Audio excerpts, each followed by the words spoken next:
Hello, I'm Trevor, your Executive VP of Rival Tiers. And I'm Zach, Director of Strategic Suffering. And this is the Misery Sports Company, the official refuge for fans who've endured more heartbreak than highlight reels. If your team has ever made a coaching change halfway through the season, then you and I belong at MSC. Too soon. Each week, we reluctantly check in on our teams, the Browns and Titans, and stay true to our mission statement here at Misery Sports Co. Survive another week of bad sports and laugh through the pain. That's right. In last week's meeting, we took a pause from the deep dives and jumped into the break room, a metaphysical universe where we dug into the trauma and genesis of sports fandom in addition to reflections on our first batch of episodes. That's right. But in today's meeting, we'll have a similar or familiar format. We're going to jump into our weekly earnings report. We'll celebrate some moral victories like we do while checking in at the mailroom, and then we'll end with a deep dive from Trevor, as well as our pep talks.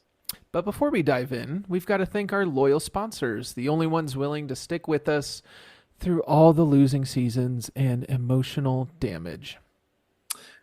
This first sponsor actually is a pivot, so we were not going to accept the New York Jets money this episode because there's a lot of content from the Jets. But I actually called an audible, and I'd like to call on the sponsor, Bob Stoops Goal Line Special. If you ever need a special goal line play, it's going to be a halfback run up the middle 5 different times, and he's going to jump over the line, and he's going to get stuffed playing against Texas. Thank you, Bob Stoops. Thank you. And thank you for sending those plays to your brother Mark in Kentucky, who coaches the Wildcats. We appreciate that. No, and it's weird. It's weird that he paid to sponsor this. Hold on.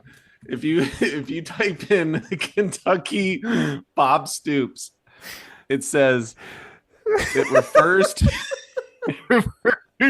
Bob Stoops. Freaking Mark. It's Bob Stoops' brother. He shouldn't even be the freaking coach of Kentucky. I was about to say Cincinnati. Might as well be Cincinnati. You might as well Mark Stoops. Get out of here. We watched the game. It was so bad. It was so bad. And that happens once a year with Kentucky. They will they'll get close with a team that they have no business being close with. And it's right there. All they have to do is walk through the door, and they can't. They can't do it. What a waste of time. What was that? Two overtime or overtime? Did it go to overtime? No. Bob, Bill, Mark, Stoops. Stop. Stop it with your nonsense. Just stop. Well, hey, shout out to the whole Stoops family, honestly. I'm pretty sure his other brother runs defense or something for him because I saw another Stoops running up and down the sideline. But I did see that. Hey, thanks for standing by the fans who never see that kind of loyalty from their own teams. We couldn't do this without you, Stoops family, literally. All right, well, it's time for the weekly earnings report where we audit the performance of our 2 biggest disappointments, the Cleveland Browns and the Tennessee Titans. And after completing my audit of the Titans, it's looking fraudulent. It's so bad. I lamented on this podcast last week that we had to play the Patriots, whose coach is our former coach, Mike Vrabel. And predictably, the entire narrative around the week was, cannot believe they got rid of Vrabel. Why would they do that? Look what they did. The Titans are idiots. And honestly, they deserve almost all of that. And it was a frustrating week of hearing about the Titans nationally, which we're always saying, hey, no press is bad press. This was kind of bad press, though. The Titans lose 31-13 at home against Mike Vrabel and the Patriots. Some things to take away from the game, but mostly the heartache was just like elsewhere. I will say, the first quarter, that earnings report from the Titans looks great. Thumbs up. 2 thumbs up. We actually saw signs of progress and hope, and we here at MSC know that it is the hope that will kill you.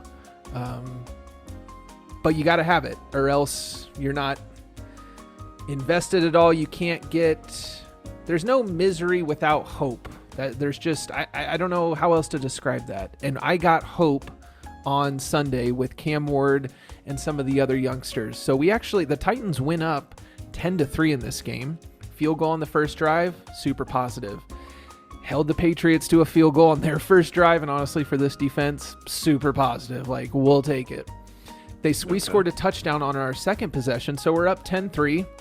This is great. We force a punt, so at the end of the first quarter, we're up 10-3. And Cam Ward had a really nice, like a 40-yard touchdown pass to one of our rookie wide receivers, Chim DK, who is the leading, you know what, I have not checked after last week, but going into last week, he was the best return man in the game. So he was flashing, but had not been targeted in the passing game much. Well, because Calvin Ridley was hurt, which our official position is that he is a well-meaning, loving corpse and shell of a human. He was hurt, and so DK got some playing time. Apparently, Cam Ward said after the game that play call had been on the play sheet for 3 to 4 weeks, and he was excited to see it get called. So it's that, new coach bump that you get when you fire your coach. They actually called the good play that was on the back of the spreadsheet if Brian Callahan had only listened to this podcast. Second quarter, things go downhill a bit. We do get another field goal, but this is so frustrating. I cannot remember, Zach, the last time I came in here, or honestly in life, like we might have to go back to like 5 years, where we talked and I said, hey, the Titans handled the end of the first half really well. I don't remember the last time we said that. Do you? I sure don't. No. And guess what? They did not handle the end of the first half well at all. After that field goal, the Patriots scored a touchdown. There was only a minute and a half left. The Patriots scored a touchdown, 3 plays, 59 seconds. So not great. We're down by 4. Let's go get after it, though. There's a minute left. Let's go get after it. Let's move the ball. We got Joey Sly. He's nailing long field goals. Let's get after it. No. Our coach said, you know what? We good. We literally ran up the gut, slow walked to the next play, took 2 more plays, had no interest in moving the football down the field whatsoever, and just gave up. Just absolutely gave up. And it's not like we were getting the ball in the third quarter. So after all that momentum, to just pack it in and say, nah, we're good with this, was really deflating for fans. And I think it was deflating for the players too.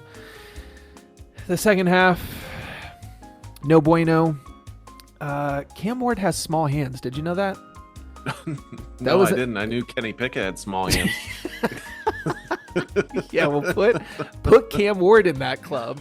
They have to have special cell phones made for them or something. They have small hands, and Cam has had these really bad fumbles where there's no pressure on him. He just loses the ball. It's like he squeezes it out of his own hand. Had another one of those, really bad. The Patriots flip a switch in the second half. That's the thing about Vrabel. It was fun when he was our coach. That dude is like a shark, and when he smells blood in the water, they're going to attack. They're, if they've been playing conservative, but all of a sudden you show a little weakness or a little indecisiveness, they're going to attack. So they flipped a switch. Didn't go great in the second half, but overall gave me some hope. Cam Ward was 25 of 34 with 255, his best performance as a rookie. Saw some flashes from some other folks. The defense is hot garbage, which is weird.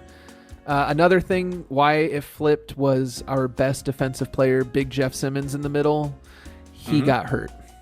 And he got hurt after Vrabel was on a ref saying, why didn't they get a call? And Big Jeff hit him with the cry harder, like tears. And then Jeffrey Simmons is in street clothes in the second half. So that went great. Tough look. Just kind of soul crushing as a fan to like read a bunch of news stories about how, because they were gonna, I don't know, what's a nice word, puff up Vrabel after this. Like They were going to, sing his praises and how great he is and what a great story. And he deserves a lot of it. We'll see. Just to provide some context, I did want to share one piece of audio. So this was back in 2013. This was right before the end of the Vrabel stint. During our bye week, he went to the New England Patriots game for a halftime because he was going to be honored at halftime into their Ring of Honor, their Hall of Fame, whatever they call it, I forget. And so he literally went on our bye week to go get inducted, which fine, but I want to play you the end of his acceptance speech. So this was to all of the fans in New England. I want to play this for you. But I also want you not to take this organization for granted. I've been a lot of places. This is a special place with great leadership, great fans, great direction, great coaching. Enjoy it. It's not like this everywhere. Thank you very much. So that was while he's still the coach of the Tennessee Titans. It's during a bye week. Little foreshadowing. A little bit, and already throwing shade at like your own organization. Like, I don't care if that's not, how it was meant. That's how it came off. Sitting here as a Titans fan, I remember seeing that. Like, you're going to go tell the greatest organization in the world it's not like that everywhere. Like, dude, you're our coach. Like, what are you doing? So there was already tension and friction. And I play that just to demonstrate he was ready to go to the Patriots. This man is a Patriot for life. He loves that franchise. I'm glad it worked out for him. And I hope that Titans fans are ready to and national media is ready to just move on. I'm sure we won't, but that's where I am with that. Yeah. That's tough. That's tough. And I saw, right? So we talked about the offensive stats, right? And the Browns and the Titans were 1-2. The Tennessee Titans, after this week, have reclaimed their throne at the bottom of the NFL in offense. 13.7 points per game. I think you guys were at 13.8 last week, so you're consistent. We were, and scored 13 this week, so that's us, baby. Let's go. So what a week. So, Zach, what results are we reporting out to the company on your end? You know what? We actually had some profits this week, strangely. So the Browns ended up playing the Miami Dolphins, and this is another game, right? We talked about when the Browns won a game at the beginning of this year against the Packers, how it was really fool's gold. And that is absolutely what happened this week. So our defense, which is fantastic, put Tua in a blender. So he threw for 100 yards, 3 interceptions. One of them was a pick 6. Whew. You would think that, winning 31-6, that the Browns offense would be, decent. They weren't. So Dylan Gabriel had 118 passing yards. Judkins was just north of 100 yards. Or no, I don't even think he hit 100 yards rushing, but he had 3 touchdowns. Shoo-wee. Yeah, again, it's a situation where your defense gave you a ton of short fields, and Dylan Gabriel just isn't. He's checking down way too much. He's not giving the offense a chance. I know they were playing conservative, right? Because they knew that Tua was just not. He was not having himself a game. But yeah, a win's a win. You got to take it. Unfortunately, up next we have the wonderful New England Patriots. Heyo. So we will be trading opponents and taking on Mike Vrabel in New England. Not feeling great about that, but I guess I feel for the Miami Dolphin fan base. I think they're certainly a candidate for a deep dive. They really haven't had a ton of success. It seems like, I don't know. Do you think McDaniels is done? Has to be. I just, there were comments from Tua, and regardless of what you think about Tua, you just gave him a boatload of cash. Like, he's not going anywhere. And when he makes comments the way he did this week, I think he's got to. Titans fans are already clamoring for McDaniels as the OC to whatever. Mike McDaniel? Is it McDaniels or McDaniel? Whatever. Mike. Whatever his name is. Mickey D. Mickey D. They're clamoring for him for the OC until he gets another head coaching job, which I'm fine with under the right head coach. If we can get some stank in here, I'm cool with. I think he'll be fine against the Patriots. We've got a level of physicality, and the Patriots don't scare me from an offensive standpoint, but we don't have the weapons right now. We don't have anybody that scares you that can put points on the board. Mm-hmm. I agree with McDaniel. I think he's done. Unfortunately, like, he's really quirky, and that's cool when you're winning, but when you're losing, people are like, what are you doing? 100%. It's the weird stuff with Russell Wilson. When you're winning, cool. When you're not, So again, I feel for the Dolphins. I don't hate our chances against the Patriots, but also we just don't have enough firepower right now. So we shall see. But that's our weekly earnings report. A harsh reminder that in sports, misery is guaranteed, but somehow we keep coming back for more. Why do we? If you're wondering why we do, see last episode when we stepped into the break room. You'll have all your answers. And you can catch former episodes on Spotify and wherever you get your podcasts. Before we fumble into the next segment, let's huddle up and give a shout out to one of our fearless sponsors. Are you getting older but have lots of unfinished business you don't want to leave to your kids? Well, now you don't have to with Jerry Jones Devil Juice. Live an unusually long life given how hard you've gone in life with JJDJ. And then, so Jerry sent us a clip, but I can't get the audio working, but I have a transcript, so I'll read it. I'll try and do what I think it sounds like. Okay. Hey boy, get over here. Let me tell you about this devil juice. Stuff will make you live forever. People complain about the sun coming in. Man, fuck that sun and double fuck their curtains. I'm living forever, baby. With Jerry Jones Devil Juice. Wow. We would be nowhere if we didn't have Jerry Jones Devil Juice. Jerry, thank you for still being here. Thanks, man, for being a part of the program. Yeah, I am. You know what? And my fault for I couldn't get the audio to work. So next time, when they send it in, I'll try and get it. But I just read the transcript, so we'll get that. Take your time, Jerry. Yeah. So let's give credit where it's due and dish out some hard-earned pats on the back in the office of moral victories. That's right. At MSC, failing spectacularly isn't a flaw. It's a strategy. Still, corporate mandates that we hand out some shiny hardware. So our first employee of the week goes to this young Jets fan. We both saw this clip, and if you're like me, when you heard this, you thought, nothing says misery sports company like what this young man's going through. So this is from outside of a Jets-Panthers game, I believe. And somebody came up and asked, hey, what's your initial reaction to this game? And this was the response. See them and get your thoughts on the game. I hate this team. I was born into this, and I'm not going to ever... I'm always a Jets fan, but I hate this team. Poor guy just hates this team, and like he said, he was born into it.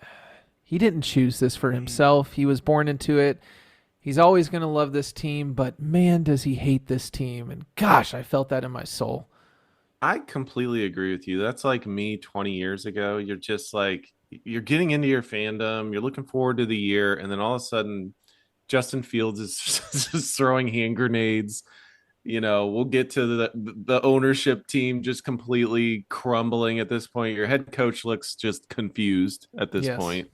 Yes. But I'll encourage him. Things can change. They never did for me, but maybe they will for you. Maybe they will. And in the name of mandatory optimism, we have to hand out one more. Zach, who else managed to earn the hardware? You know what? I'm going to give the employee of the week to a Browns player. So this is going to go to Tyson Campbell. So Tyson Campbell was the part of the trade with the Jaguars that we had recently. We traded Greg Newsome, one of our cornerbacks, for Tyson Campbell. Had no idea who he was. He actually ended up with the pick six this game. So congratulations to Tyson. Defense is playing stellar. Please, someone on the offense, for the love of God, give me something. Please just And give while me those something. plaques are destined for the back of a closet somewhere, it's time to shift gears and sort through the highlights. Let's check in at the mailroom for this week's top posts. Trevor, what's landed in your inbox?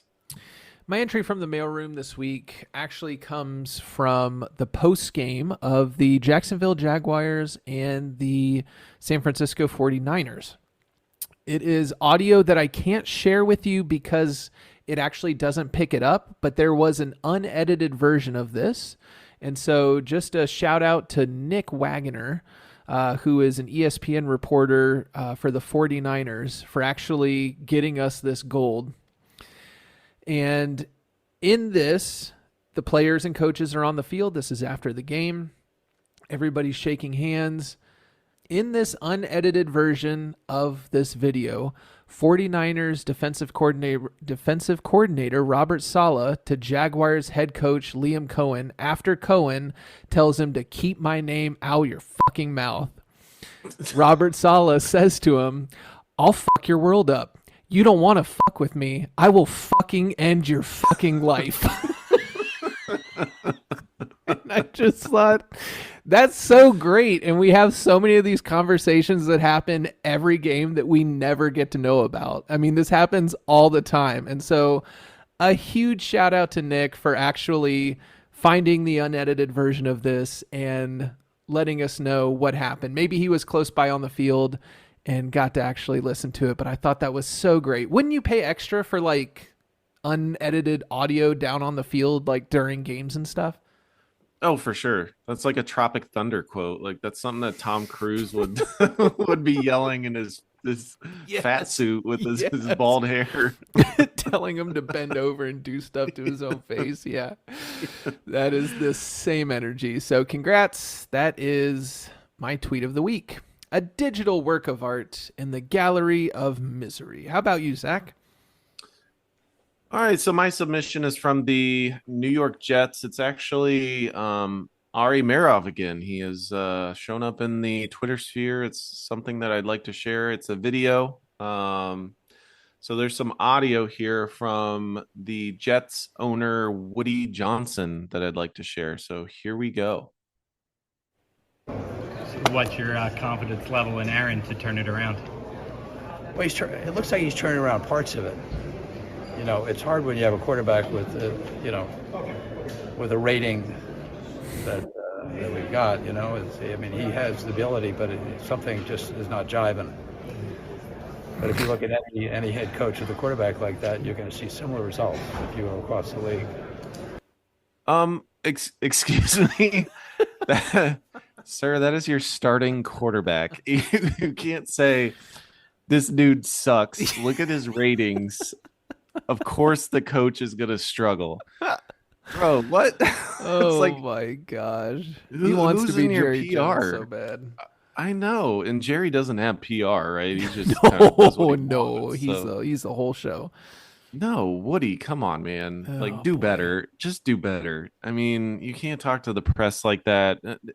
Not even about Justin Fields, right? He's been terrible. But any other player, if they have a couple of rough games, they're not going to want to sign with you as a free agent. So you got to be careful with that, dude. What are you doing?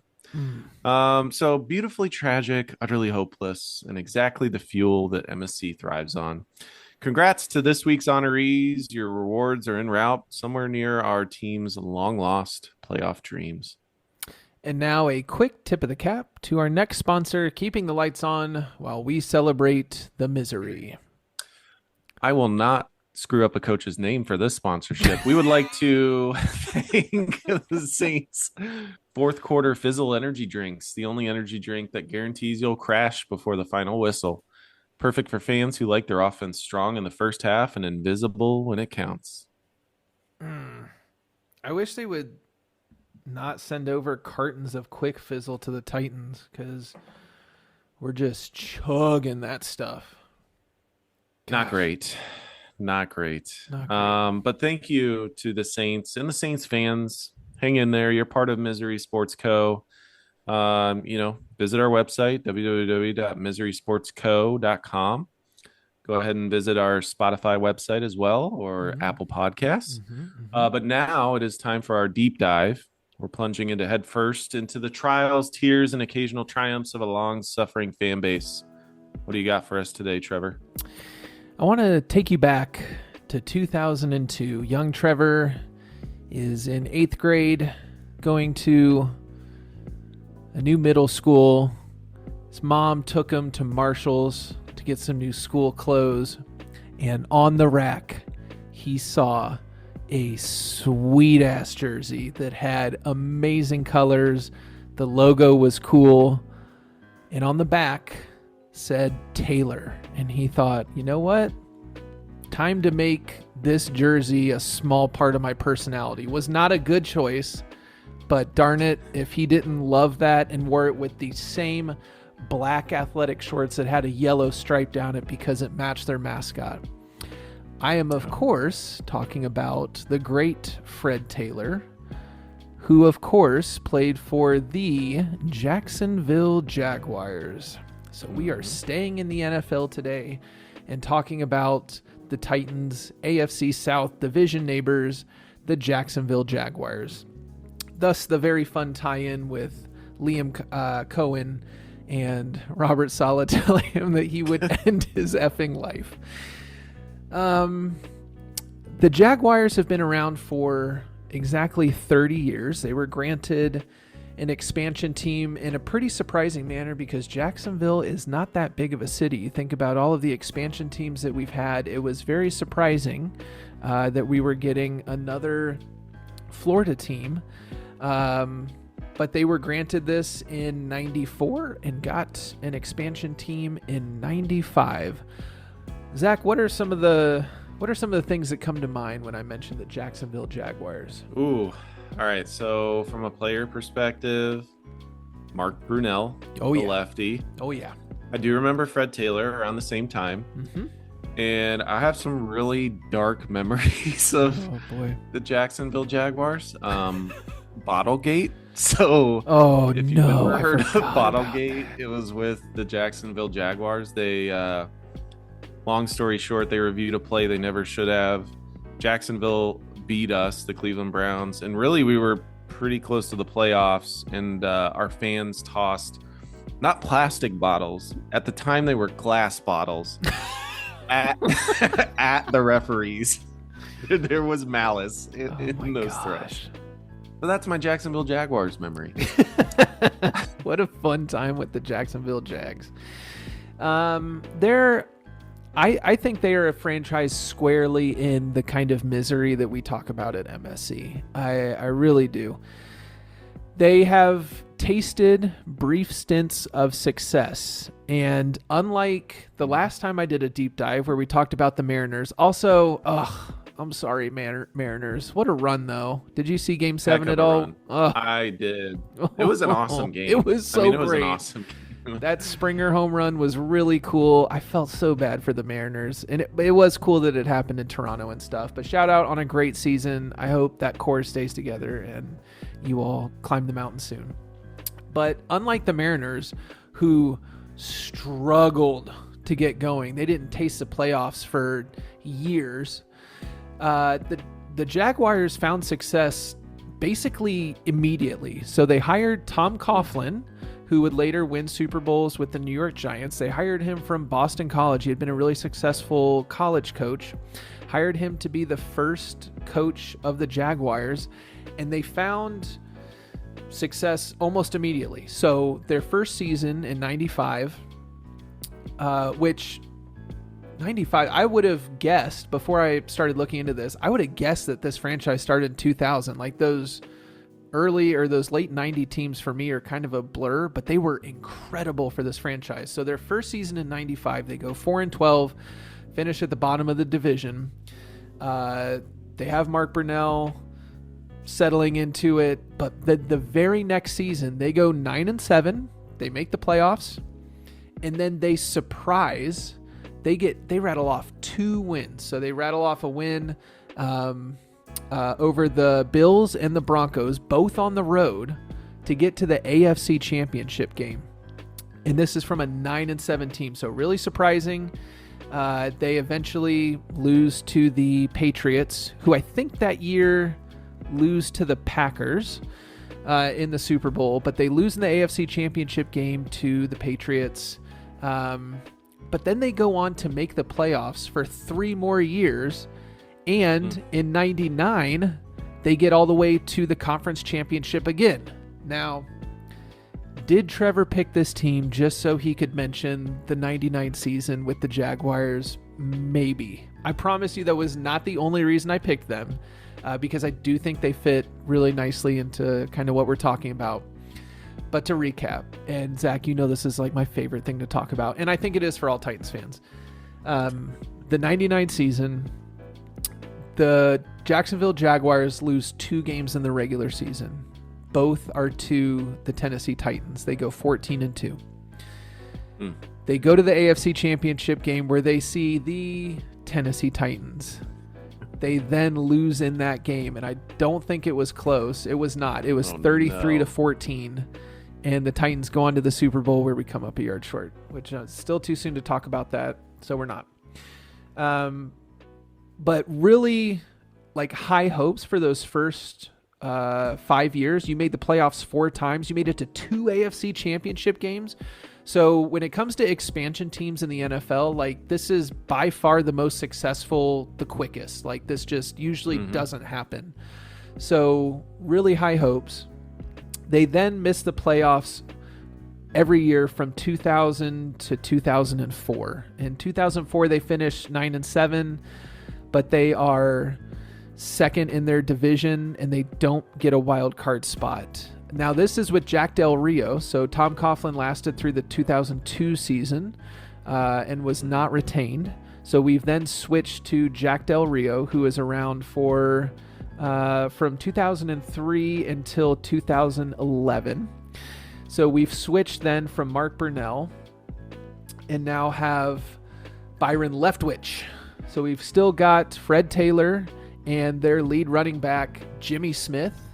Rings no bells to me, but Jimmy Smith led the team in receiving. Yeah, I looked it up and I was like, it wasn't Steve Smith, right? That was the Panthers, but I was like, it was something Smith, and Jimmy Smith rings a bell. Yeah.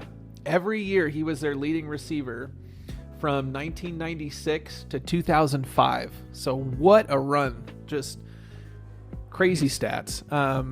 But they don't make the playoffs. They go 12-4 in 05, which is great.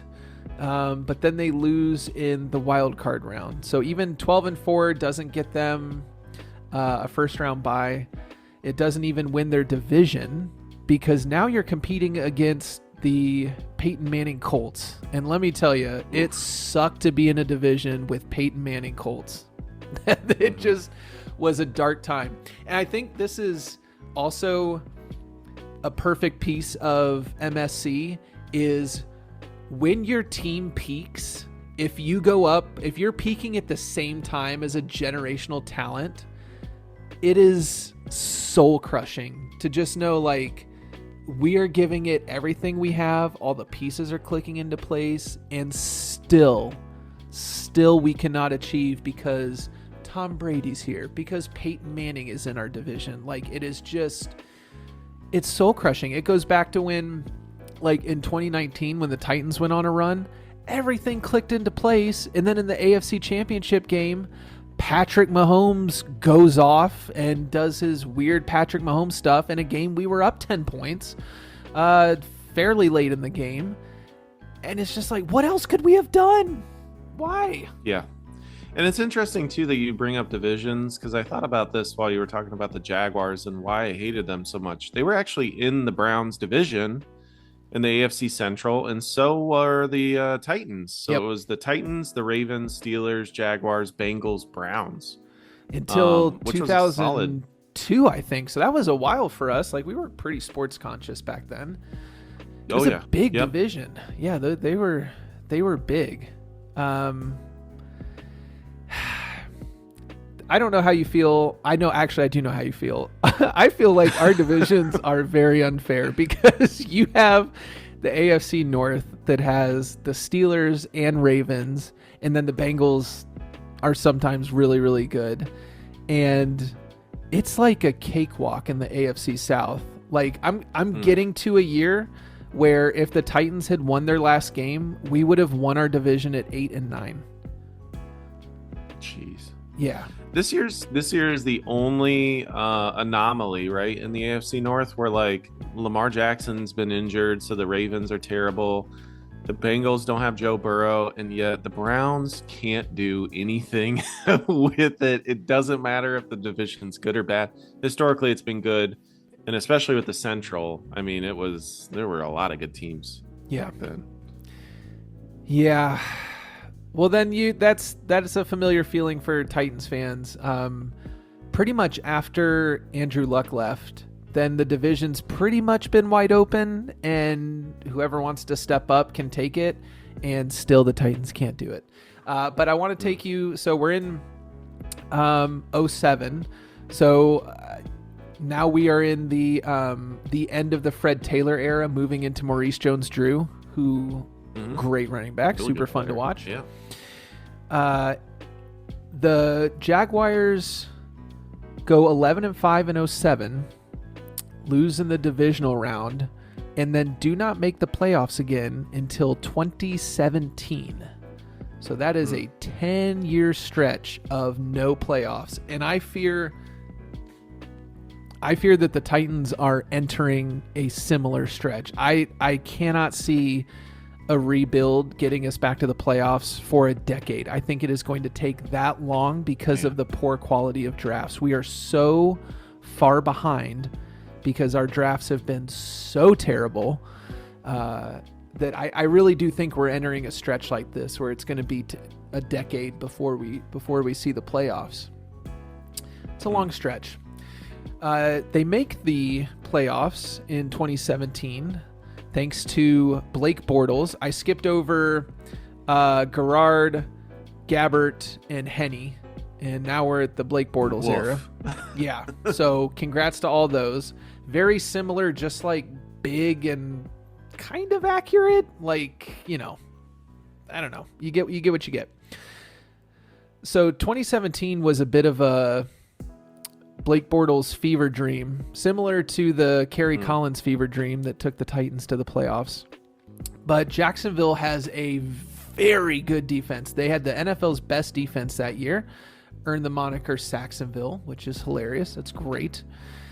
Do you remember what happened in 2017 to the Jaguars? They got all the way to the AFC Championship, and do you remember at all what happened in that game? I only remember a feeling. So I watched that game and I remember the outcome vividly because I thought the New England Patriots do not deserve to win this game. They put Tom Brady in a blender for 3 quarters. That defense was awesome. It was so good. Awesome. And it goes back to freaking Blake Bortles. Like, when you put one piece together and then Blake Bortles is the other wheel, like you're going to be going, like this is not a smooth ride. It's not smooth at all.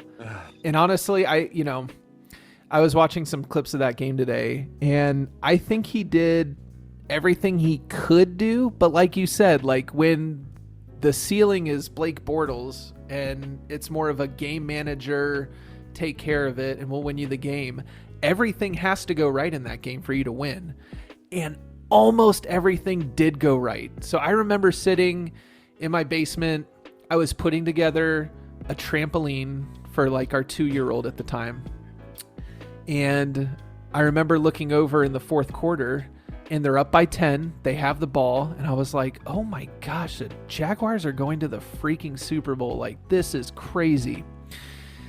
And then it changed. Then one thing didn't go perfectly, and that was the Miles Jack fumble. So there was a weird double pass that the Patriots ran around midfield, and future Titan great Dion Lewis gets the ball and starts running down the sideline. Miles Jack, linebacker with the Jaguars, sneaks up on him, rips. So Dion Lewis doesn't see him. He kind of tackles him, but goes for the ball. He rips the ball out, so it's out while they're falling.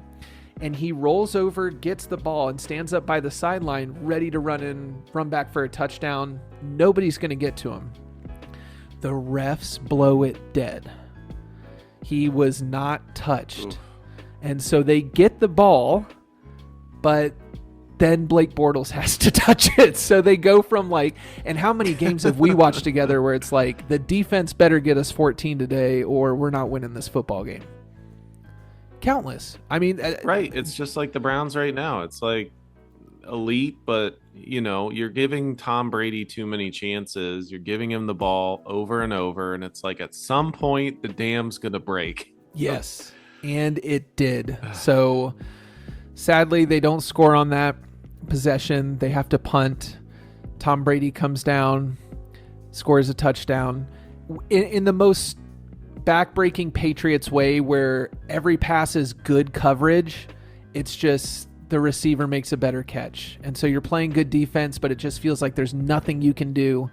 And they end up losing that game. They then finish 4th, dead last in the division, the next 4 years. So they go from, we were one win away. Playoff run? Yeah. That playoff run, correct me if I'm wrong, because I've just been all over the place with my coaches today, but did Tom Coughlin come back? Did he come back that year? He was like, at some point, he's just back on the sideline. Yes. So he did come back and was the or he wasn't the general manager. He was like the VP of football operations. And so, yes, he did come back and help with that. That's what it was. Yes. So he was part of that.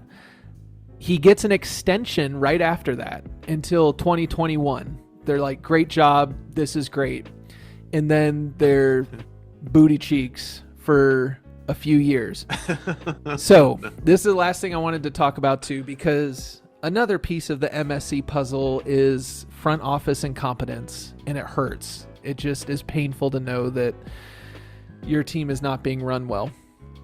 So Tom Coughlin gets fired in December of 2019.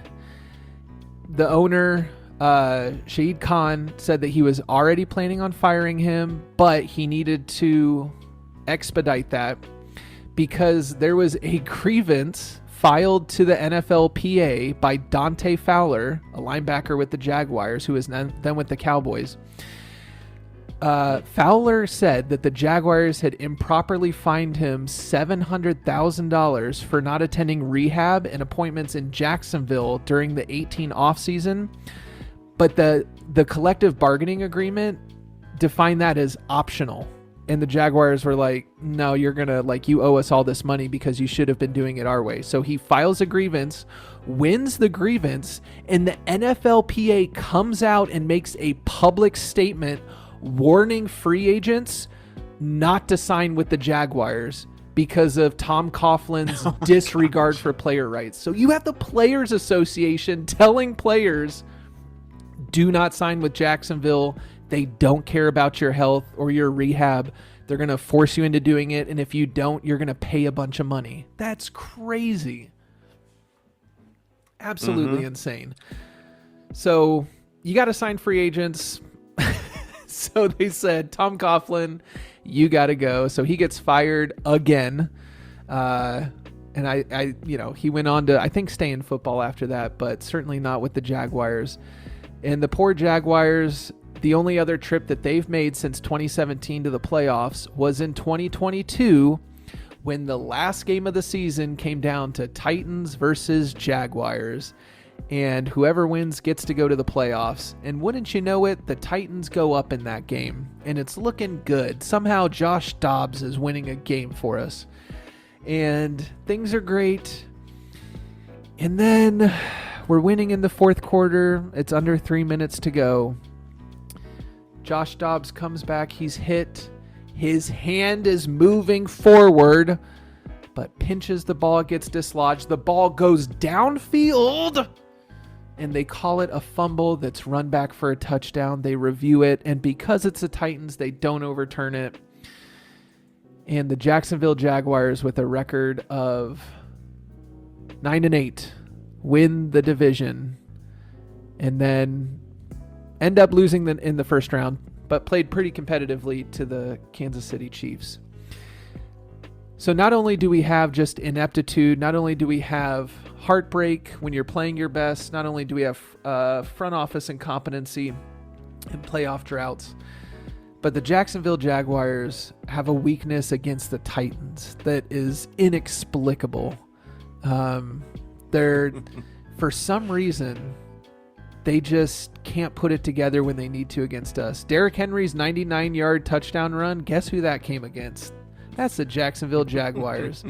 And when every team was mandated to have a Thursday night game, ours would always be against the Jaguars, and it would always be a color rush, like light blue versus mustard yellow. It would be gross. The Jaguars play in London all the time because they need more income. It's just a sad...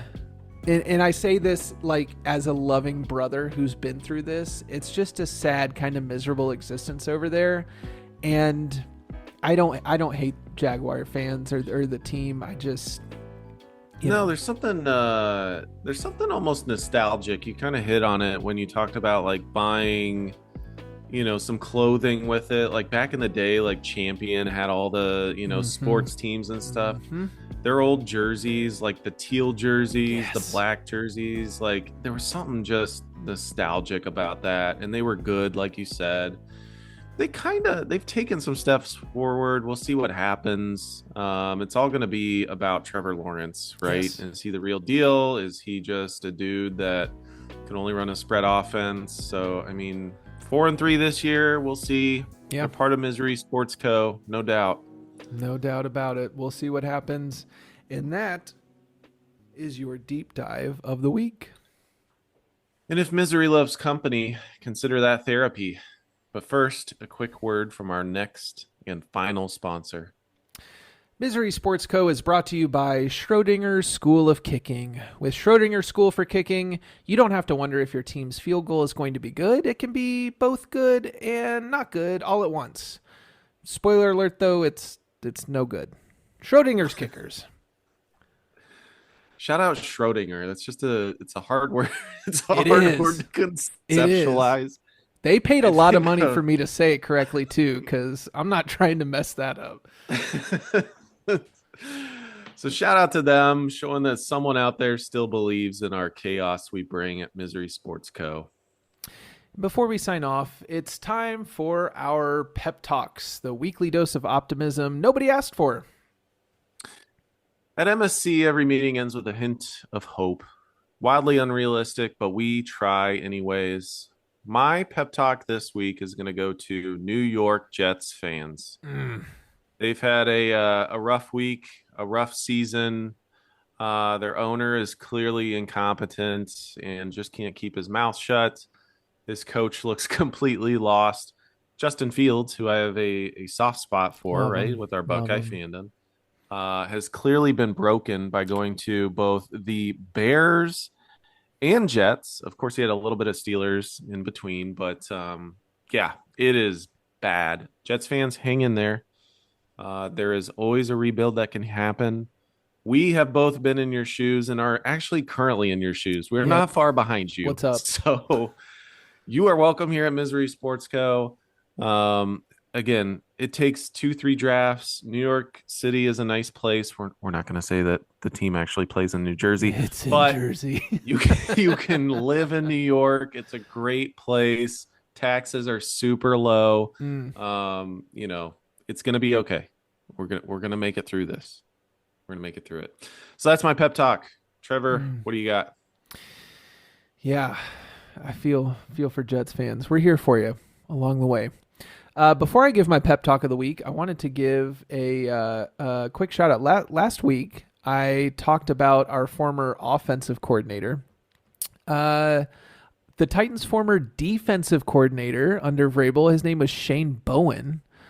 And he popped up this week I don't know if you were paying attention to the Broncos win, but they scored 33 points in the fourth quarter. And guess who they scored that against? Oh my gosh, it was Shane Bowen. So great job, Shane Bowen. You're doing great stuff. And that's the guy that was running our defense that Vrabel refused to fire. So like you had a terrible offense and a terrible defense, or like a okay defense, but like Vrabel was running pretty good stuff, but he had given play calling stuff over to Bowen. And he wouldn't fire him. And now he gave up 33 points in the fourth. So that's okay. All right. Anyways, my pep talk for this week goes to the Titans' best player who seems like he needs a pep talk. Big Jeff, I love you, buddy.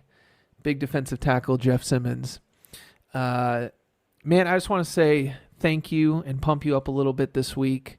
You have been such an awesome member of the Titans since you got here. You've been a big part of what we're trying to do. I have loved your motor and your grind. And this year, on a terrible team that has very little hope, you have brought the juice, dude. You are having one of the best seasons you've ever had.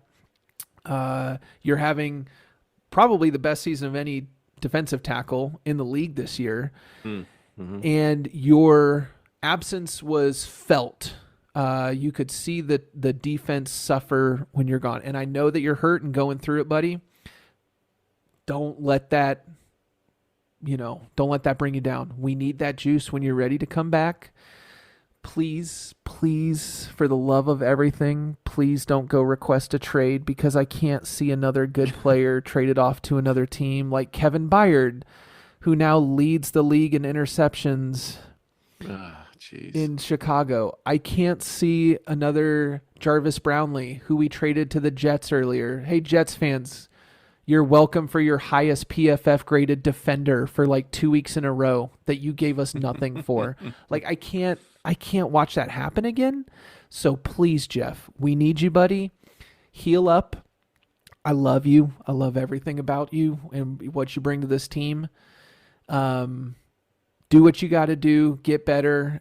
And we'll see you soon, big guy. But please don't go anywhere. Stick around. I have a really great respect for someone like Simmons, someone like Myles Garrett, who, I mean, of course, they're crying into their money, right? They're making a ton of money, but to show up every single week and perform, it doesn't matter what the team is doing. I am going to win my individual battle more times than not. I'm going to show up. Like, dude could be loafing it right now. Like, he could just be literally collecting a check. He could show, a couple good plays here and there, but he comes to play. He takes care of his business. He can't impact everything, but shout out to Simmons. He's a fantastic player. And those were your pep talks of the week. All right, that wraps up another week at Misery Sports Company, where heartbreak is part of the job description. We hope you'll become employees here by subscribing to the podcast, following us on X, and checking out our website, miserysportsco.com. Until next week, I'm Zach. And I'm Trevor. See you next time.